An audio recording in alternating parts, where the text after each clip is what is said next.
On the morning of March 9, 1994, a 31-year-old pilot named Merle Sandvik loaded 310 pounds of mail and a case of engine oil into a Cessna 207 on the gravel strip at Bettles, Alaska.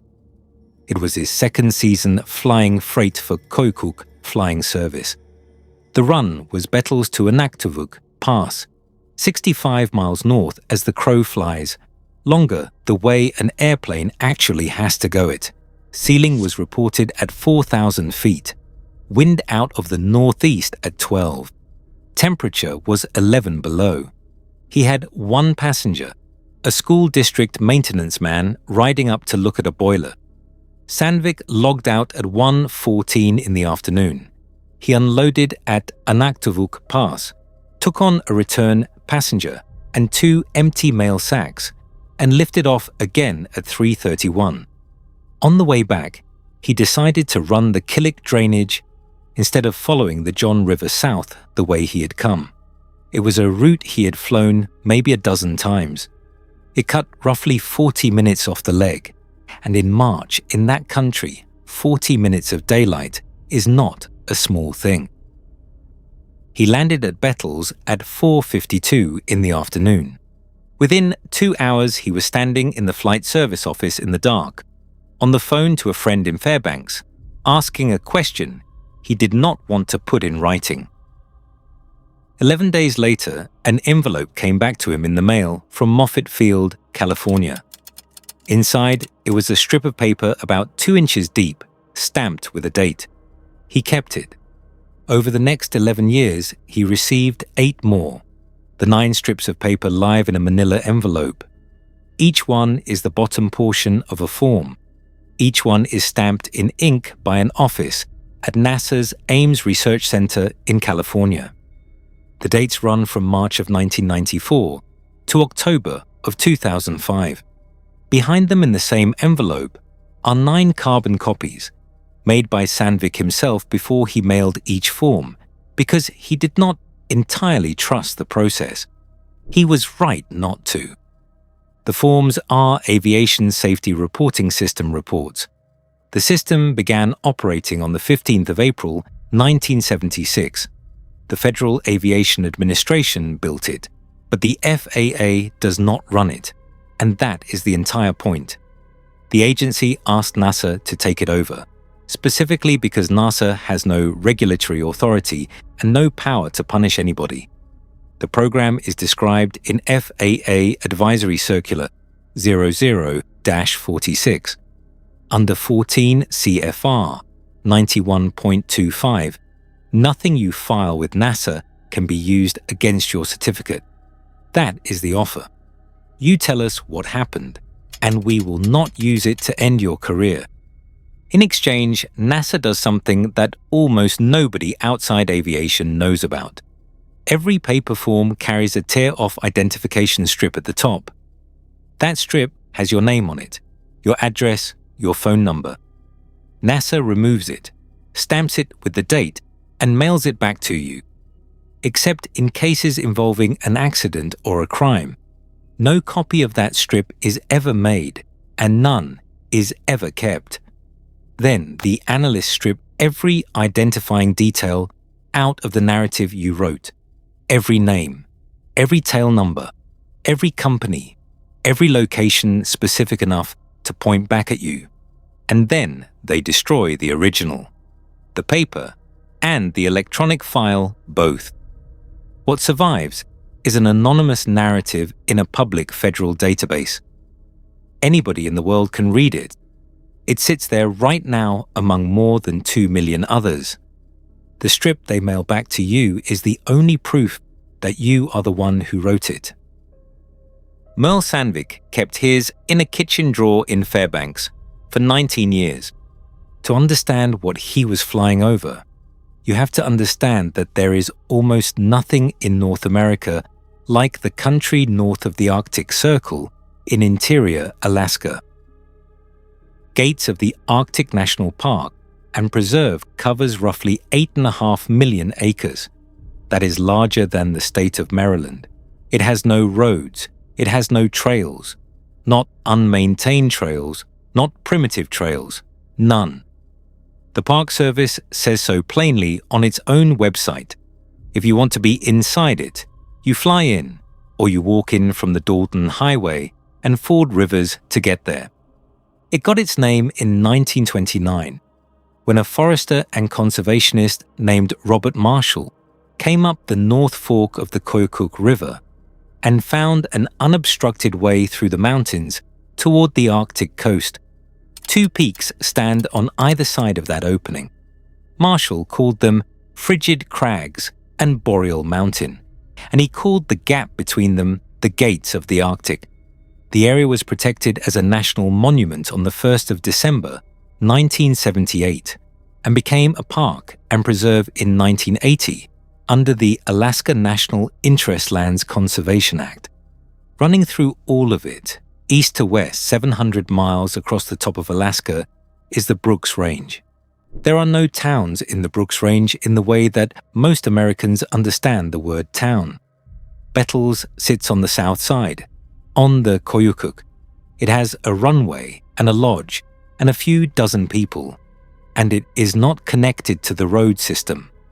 You get there by airplane. That is the only way.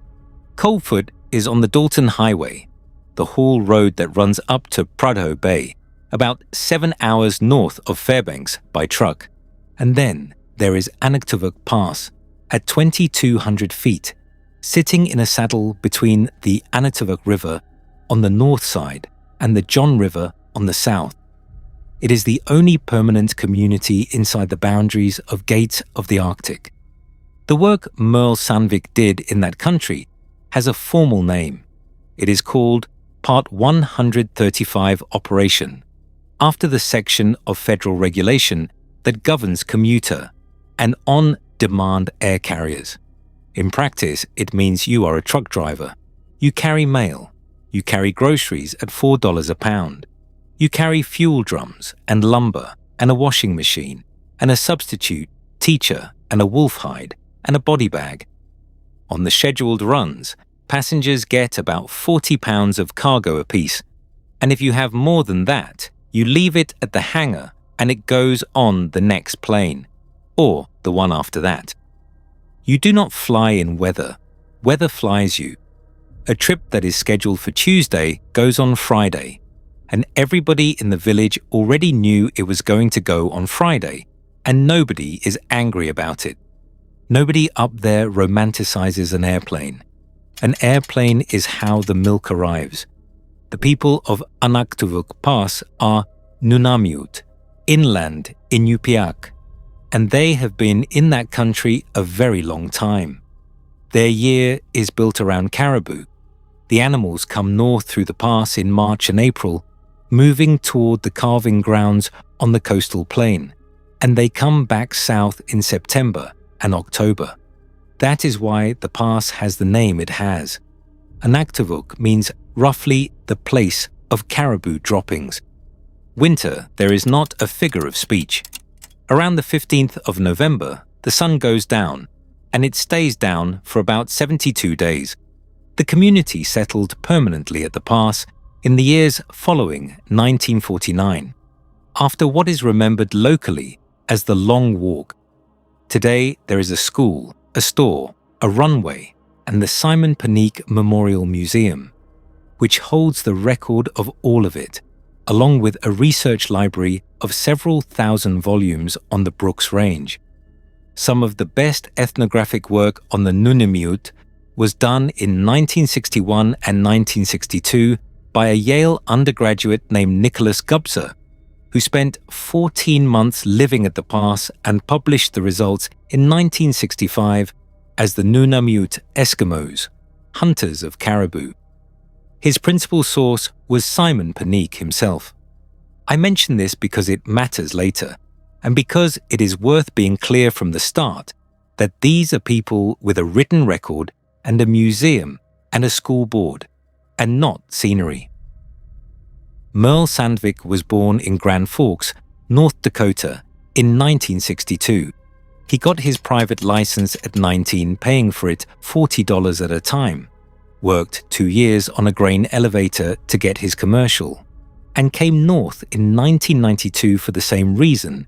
Most of them come north, which is that Alaska is where a low-time pilot can actually get hired. He was hired at Bettles by a chief pilot named Dale Hovder. Hovder had been flying that country since the middle 70s and had a reputation for turning people around on the ramp and sending them home if he did not like the look of them. Sandvik's first winter, he got weathered in at Anaktuvuk Pass for 4 days. He slept in the school and played cribbage in the gym with 3 men who beat him consistently, and by the end of it, he had been invited to 2 houses for dinner and had learned that if you want to know whether it is worth trying to fly, you do not call flight service. You ask somebody who is standing outside looking at the mountain. There is a story he tells about that first winter that has nothing to do with anything, and I am going to include it anyway. In February of 1993, he was sent up to the pass with a load that included a case of orange juice concentrate, a transmission for a snow machine, and a cardboard box that had been mailed from Seattle and had been sitting in the Bettles office for 9 days waiting on weather. The box was addressed to a woman in the village, and it was light for its size, and somebody had written "fragile" on it in 3 places. When he handed it over at the strip, she opened it right there on the gravel in 20 below with her gloves off, and it was a wedding dress. It had been her mother's. It had been in a closet in Washington state for 31 years, and it had taken 9 days to come the last 65 miles. He said she stood there holding it up in the wind with the engine still running behind him and half the village watching, and that he flew home that afternoon thinking that was the most important thing he had ever done in an airplane, and that it was probably going to stay that way. That is the job. That is 99% of the job for years at a time. By March of 1994, he had a little over 2,100 hours. No accidents, no incidents, no violations, not one entry in his record of any kind. He was, by every measure that exists to measure a pilot, a careful man. Which brings us back to the 9th of March. On the outbound leg that afternoon, Sandvik came down the Killick drainage at about 1,800 feet above the ground. Below him on the west side was a talus slope that pilots in that country call the greyback, a long grey apron of broken rock running maybe 1.5 miles up toward the ridgeline. There had been snow 2 days earlier, about 4 inches, dry and light. From 1,800 feet, fresh snow on a talus slope reads like a clean sheet of paper. You can see a ptarmigan track on it. The greyback was unbroken.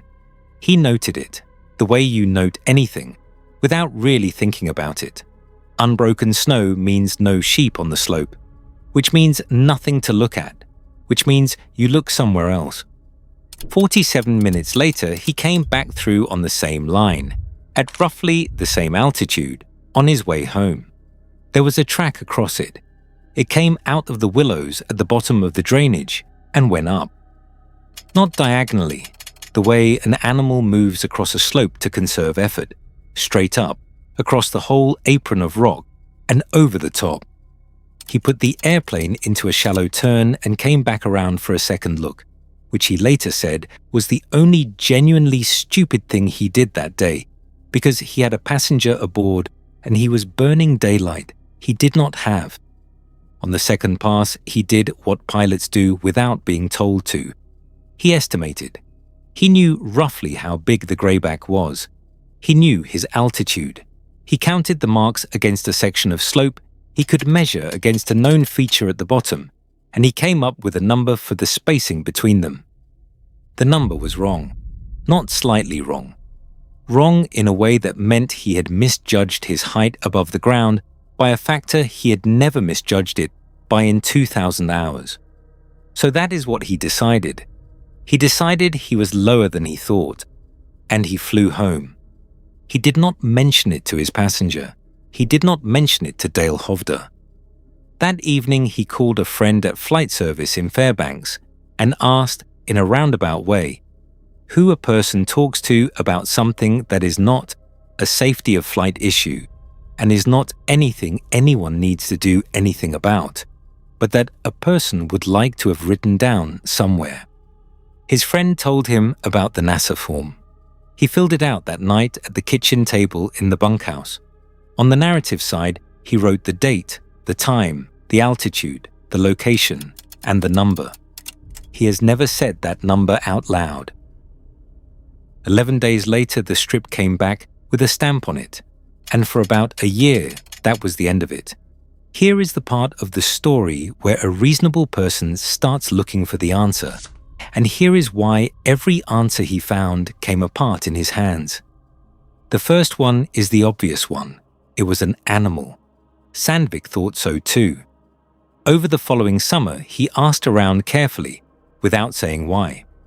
Eventually, he put the question to a contract biologist named Renata Osgood, who was doing survey work out of Bettles and who had spent more time looking at the ground in the Brooks Range from 1,200 feet than almost anybody alive. He gave her the season, the elevation, the aspect of the slope, the direction of travel, and the spacing. She told him that grizzlies are not moving in that country in early March, that sheep do not cross a talus apron in a straight vertical line because there is no reason on Earth to do it, that wolves travel in a register and would have left a very different signature, and that in any case, the spacing he was describing did not belong to anything she had ever measured. Then she asked him not to put her name on anything. The second answer is the military one, and in Alaska, the military answer is never unreasonable, because the military built half of the North and then walked away from it. Between 1953 and 1957, the United States constructed the Distant Early Warning Line, a chain of radar stations running from northwestern Alaska across the top of Canada. Some were major installations. Many were what the Air Force called intermediate sites, small, often just 1 or 2 buildings, operating AN/FPS-23 Doppler radar that pushed a continuous wave signal to the next station down the line. Anything flying low enough to slip under the main radars would break that beam and set off an alarm. The system was so sensitive that flocks of birds triggered it routinely. Many of those sites had short lives. Collinson Point shut down in 1962. Icy Cape ran from 1957 to 1965.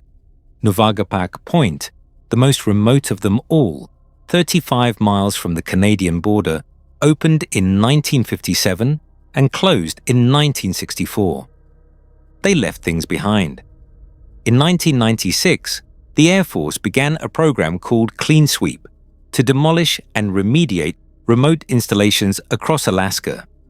Because it was a federal undertaking, they had to survey the cultural resources first, which is why there is a public paper trail at all. Alaska has something on the order of 700 formerly used defense sites. The state's Department of Environmental Conservation publishes the contamination reports openly, and you can read them tonight. Diesel and gasoline range organics, PCBs, lead, chromium, trichloroethene, dieldrin, drums protruding from an eroding bluff at Icy Cape, reported by residents of Point Lay. It is a real answer, and it explains a great deal about strange things in northern Alaska. It does not explain the grayback. The DEW line ran along the coast, hundreds of miles north of the Killick Drainage, on the other side of the entire Brooks Range. There has never been anything built in the Cutbank Fork. There is no road to it, no strip in it, no reason for anyone to have ever put $1 into it. Which leaves the third answer, and the third answer is the one that should make everybody uncomfortable, because it is documented, and it is not a theory. In 1958, the Atomic Energy Commission, under a program called Plowshare, developed a plan to excavate a harbor on the northwest coast of Alaska using nuclear explosives. The site was Ogotoruk Valley at Cape Thompson, about 30 miles from the Inupiat village of Point Hope. The plan, championed by Edward Teller, called for detonations totaling roughly the equivalent of 160 Hiroshima bombs. It was called Project Chariot. Between 1959 and 1962, the AEC ran more than 40 environmental studies at the site. Facing opposition from Point Hope, from some of its own contracted scientists, and eventually from the national conservation organizations, the AEC announced in 1962 that the project was being held in abeyance. It has never been formally cancelled, but that is not the part that matters. In August of 1962, the United States Geological Survey carried out an experiment in test plots along Snowbank Creek and at its confluence with Ogotoruk Creek. The purpose was to study how radioactive fission products move through wet soil and running water. To do it, they brought in soil contaminated by a nuclear detonation at the Nevada test site. When the experiment was finished, the material was heaped into a pile and covered with dirt. Permafrost made actual burial impossible. The mound was about 400 square feet and roughly 4 feet tall. It was not placed in barrels. It was not placed in containers of any kind. No fence was built around it. No warning sign was ever erected. And it was never disclosed to anyone. For 30 years, people from Point Hope and Kivalina went to Cape Thompson to hunt caribou, to fish, to gather berries and murray eggs, the way they always had, and they walked past a mound of radioactive soil that no one had told them about. It came out in 1992 when a University of Alaska researcher named Dan O'Neill, working on a book about Project Chariot, requested the project's archives and found the record of the burial sitting in them. State officials went to the site and found low-level radioactivity 2 feet down in the mound. The Department of Energy held public meetings in 1992 and 1993 at Point Hope, Kivalina, Kotzebue, and Barrow, and eventually removed the material. Nobody had lied. That is the thing to sit with. Nobody stood up and denied it. There was no cover story and no forged document. They simply never said anything, and 30 years went by, and people ate off that ground the entire time. There is one more piece of context, and I am going to give it to you once and then leave it alone, because it is not what this story is. On the 17th of November 1986, a Japan Airlines Boeing 747 freighter, Flight 1628, was crossing eastern interior Alaska at 35,000 feet on a run from Paris to Tokyo. The captain, Kenju Terauchi, reported objects that paced the aircraft for 31 minutes.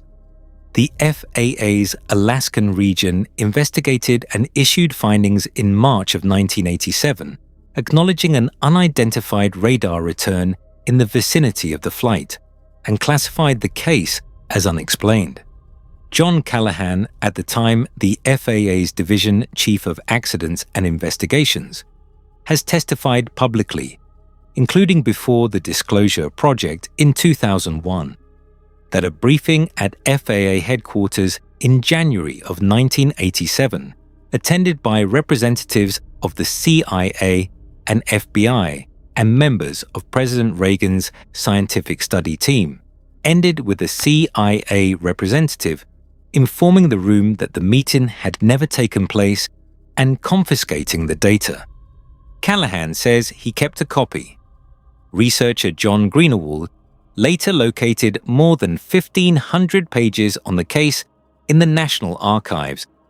In fairness, the same FAA that classified the case Unexplained also described Tarauchi in its own paperwork as a repeater, and skeptics have argued persuasively for decades that the crew saw Jupiter and Mars. I am not telling you what happened over interior Alaska in 1986. I am telling you that there is a documented history of pilot reports in this state being taken very seriously in a closed room and then not existing. Merle Sandvik filed again in 1996 and in 1998 and twice in 1999. After the fourth strip came back, Dale Hovde took him out to the edge of the ramp at Bettles and told him to stop. Not because Hovde thought he was lying. Sandvik has been very clear about that, and it is the detail he returns to more than any other. Hovde never once said he did not believe him. What Hovde said was that a pilot with a paper trail is a pilot who does not get hired. He kept filing anyway. He just stopped telling anybody. The ninth report was filed in October of 2005. By then, Sandvik was 43, had a little under 9,000 hours, and was flying a Cessna 185 on tundra tires, mostly charter, mostly hunters. On the 4th of October, he was scheduled to pick up 2 men off a gravel bar in the Killick drainage. They had been in for 11 days. It was the second pickup attempt. He had been turned back by weather the day before. He got off Bettles at 2:40 in the afternoon, with about 3.5 hours of fuel and roughly 3 hours and 10 minutes of usable light. Weather was moving in from the north, and everybody knew it. He had told the office that if he was not off the bar by 4:15, he was leaving without them, and he meant it. 20 minutes out, he crossed the head of a side drainage about 40 miles west of the Greyback, in country he had flown maybe twice in his life. There were caribou on the flat below him, 40 or 50 of them, standing in the open in a crosswind. Anybody who has spent time over that country knows that is not a thing caribou do. In an October wind on open ground they move, or they get into the lee of something, or they at least turn. These were standing still, not grazing, all oriented the same direction, and none of them moved when the airplane went over them at 900 feet. 2 minutes later, he saw the track. It was on a shale slope on the north side of the drainage, running out of the low willow and straight up and over the ridge.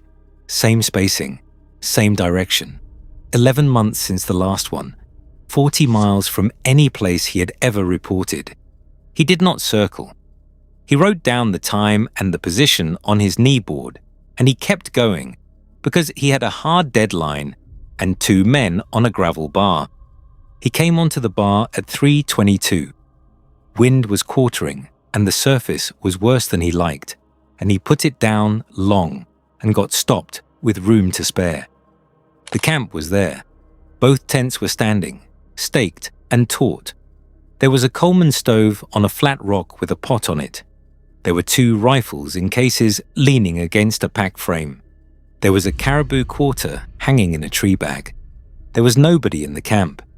He shut down, which he did not want to do, and he got out and he called out, and nothing answered. He was on the ground for 11 minutes.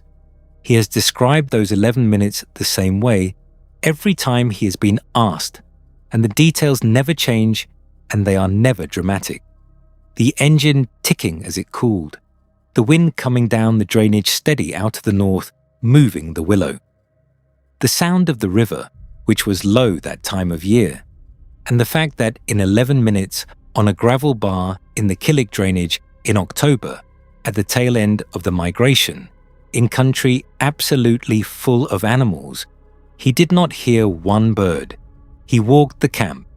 He says he did it the way you check a house you think is empty, which is to say badly, too fast, looking at the wrong things. The pot on the stove had water in it, and the water was cold. The tent zippers were done up all the way to the top on both tents, from the outside, which is how you close a tent you are walking away from, and not how you close a tent you are stepping out of for a minute. The rifles were cased, both of them, in October, in caribou country, with a quarter already hanging. He said the thing that finally moved him was not any of that.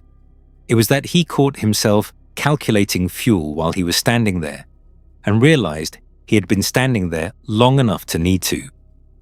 He got back in the airplane and started it, and he did not shut it down again. He had the throttle in his hand, and he had made the decision.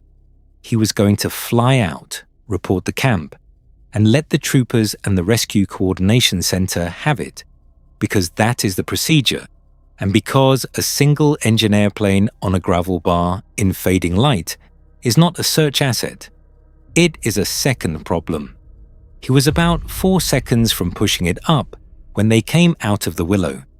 At the 11th minute, the two hunters came out of the willow about half a mile downstream and walked up the bar toward him. They were not carrying anything, no packs, no rifles, no water. They were walking fast, but not running, and they were walking in step with each other, which he noticed and could not stop noticing. Downstream is the wrong direction. Their camp was upstream of where they came out. There was nothing downstream of that bar for 11 miles. Neither of them said anything when they got to the airplane. They broke camp in about 9 minutes, which he said was the fastest he had ever seen two men strike two tents, and they loaded, and he got them off the bar at 3:51 and back to Bettles at 5:18 in bad light. Nobody spoke on the flight. One of the two men has never discussed it in 21 years with anybody, including his family. The other died in 2019. Sandvik filed the 9th report 11 days later. He never filed another one. The formal record of what came after is thin and clean and completely unremarkable, and that is what makes it worth reading carefully. In the spring of 2007, a relief pilot named Kyle Brenneman, 31, took over a portion of the Bettles rotation. On a Thursday afternoon in early May, he departed Bettles on a company flight and did not arrive. The last position report placed the aircraft in the upper Killick drainage. The Alaska Air National Guard Rescue Coordination Center maintains the Alaska Crash Database, which holds the last known position of every aircraft reported missing in the state. Search aircraft flew the corridor for 6 days. The search area covered several thousand square miles. Nothing was located, no wreckage, no debris, no signal. This is not as rare as it sounds. The National Transportation Safety Board's Alaska Regional Office has curated missing aircraft files since 1962. Roughly 40 aircraft in that file have never been found. The regional director has said publicly that in Alaska, a missing aircraft file is never closed and never inactive.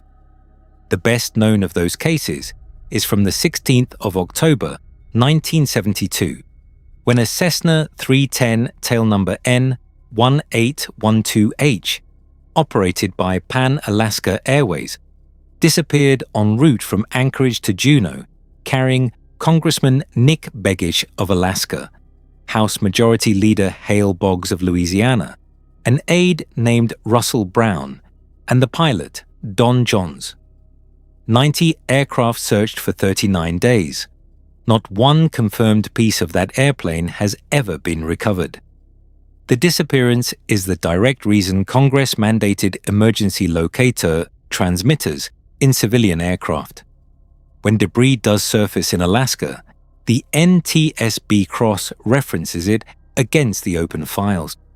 In 2013, a piece of landing gear found on a beach near Kodiak was matched to an aircraft that had gone missing the year before. Nothing has ever been matched to Kyle Brenneman.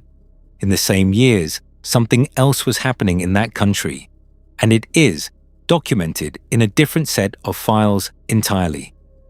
The Western Arctic Caribou Herd is the largest herd in Alaska. In 2003, it was estimated at 490,000 animals.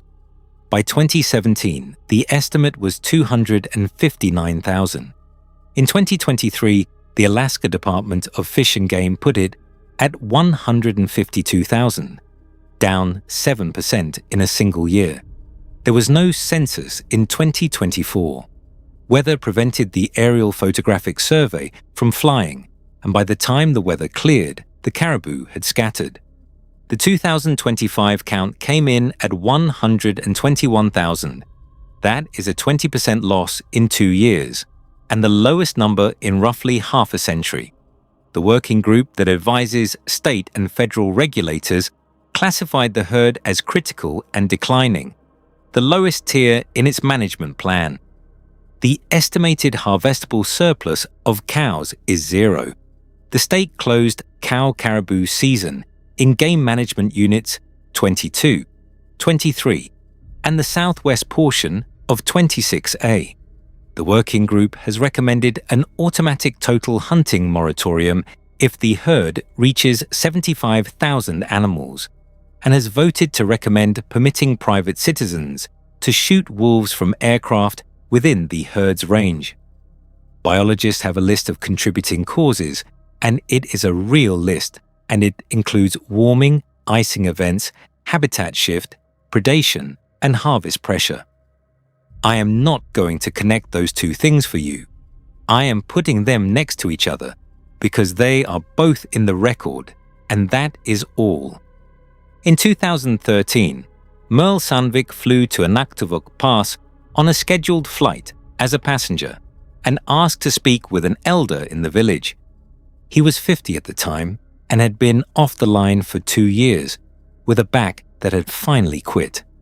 He told the whole thing: the greyback in 1994, the spacing, the cutbank fork in 2005, the caribou standing in the wind, the 11 minutes on the gravel bar, the 2 men walking upstream out of country there was no reason to be in. He said it took about 40 minutes and that he was not interrupted once. When he finished, the man he was speaking with sat for a while and then told him that he was not going to talk about it and asked that his name not be used in connection with any of it. That was the whole answer. Sandvik said thank you, and he left. And he has honored that request for 13 years. So will I. I know the name. I am not going to publish it, and I am not going to hint at it, and I am not going to describe him in any way that would let you work it out. He was asked a question in his own village by a man he did not know, and he gave the answer he wanted to give, and the answer was no. I want to be extremely clear that I do not think that no means he knew something. It might mean that. It might just as easily mean he was tired of white men flying in with questions. But it is the only response in this entire story from somebody whose family has been in that country for a very long time. And it was a refusal. And I think a refusal deserves to be reported as accurately as anything else. There are 9 strips of paper in the envelope. Merle Sandvik will read 8 of them out to you. He will give you the dates, and he will let you photograph them, and he will walk you through what he wrote on 8 of the 9 forms, in order, in detail, including the number he estimated off the greyback in March of 1994, which he has now said out loud for the first time in 32 years. He will not do that with the 9th. He will show you the strip. He will let you see the date on it, the 15th of October, 2005. He will not let it be photographed, and he will not discuss what is written on the form that it came off of. Here is what is true about that form. The narrative he wrote on it is sitting in the Aviation Safety Reporting System database right now. It is public. There is no password. Anyone reading this could go and look at it tonight, free of charge, along with more than 2 million others. His name is not on it. The tail number is not on it. The company is not on it. The drainage is not on it. All of that was removed by analysts at Moffett Field exactly as promised, exactly as the program requires, exactly the way it has been done since 1976. You could read it and not know you had read it. And the original, the piece of paper with his handwriting on it, was destroyed. Not hidden, not classified, not sealed for 50 years in a federal record center in Maryland. Destroyed on purpose because he asked for the protection, and that is the price of the protection. The strip is in a kitchen drawer in Fairbanks, in a manila envelope, behind a stack of carbon copies. There are 9 of them.